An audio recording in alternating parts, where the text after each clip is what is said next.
Hi, and welcome to this edition of MyMetroTV.com Daybreak.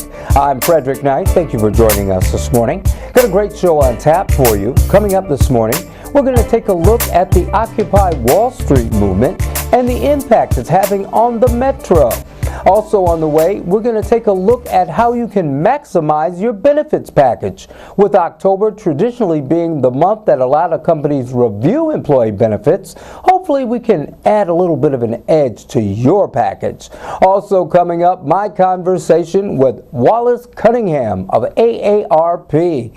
All that and more on this edition of MyMetroTV.com. Daybreak. First stop to the rest of the weekend. Occupy Wall Street is an ongoing series of demonstrations that began in New York City, based in Zuccotti Park in the Wall Street Financial District.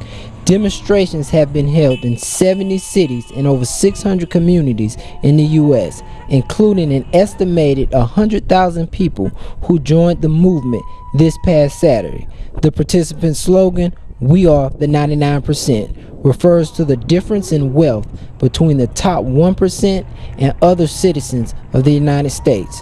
MyMetroTV.com spoke with demonstrators who have joined the movement here in Columbia. So, tell me, why was it important to come out today? Why was it important to come out today? Well, I think as a whole, our system has been corrupted, and I'm here in support of making change. My main goal out of all of this is to take the money out of politics. Do you guys feel that an event like this, do you feel it's catching Congress and administration's attention?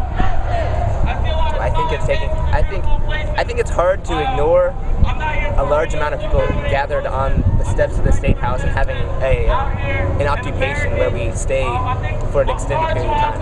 That's pretty hard to ignore. Now, South Carolina has a new Governor Haley. What type of reaction, or do you think this has any impact on some of her decisions? Do I think this will have an impact on her decisions? I would like to think so. I think it's more so about changing the minds of the people, and that's why it's called the 99%, to have the people come together as a group and make change happen. Has anybody else got anything they want to add? It's quite frustrating. I doubt that this will have any impact on the decisions that Micheal Bailey makes, just because I feel like I think this also happens with Obama, when so much of politics is tied up with fundraising now, and not like it's mostly what's gonna get a politician elected, and not so much what's gonna be in the best interest of people. So I mean, you see this with Obama's campaign. Like, he promised so much change, but ultimately the money that was being put into his campaign was from people whose interests he's now representing with the political decisions that he's making. And I think it's the same thing with Nikki Haley. Like, the people who funded her campaign are now sitting on her board. That's why Darla Moore got kicked off. Like, so honestly, like, as inspiring as it is to see something like this, I'm not that optimistic about it having any impact. I think it's great actually seeing so many people here. I also think it's just not enough people here, especially for what we're standing for. Freedom of speech is just a phrase to most people. They don't really care about their freedom of speech at all, unless they're actually being impeded in some way. Whatever happens to your neighbor, no one really cares, unless it actually happens to them. I think this is a great step forward. It's probably not enough, but it's something at least. It's something that we're actually doing it now, because we do it later, it's just going to be too late. And that's why I'm raising my voice. So these people have to go to prison. That is what time it is.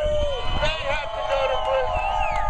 Hey, and any political candidate who cannot stand behind full prosecution for crimes against the American people will never get my vote. Thank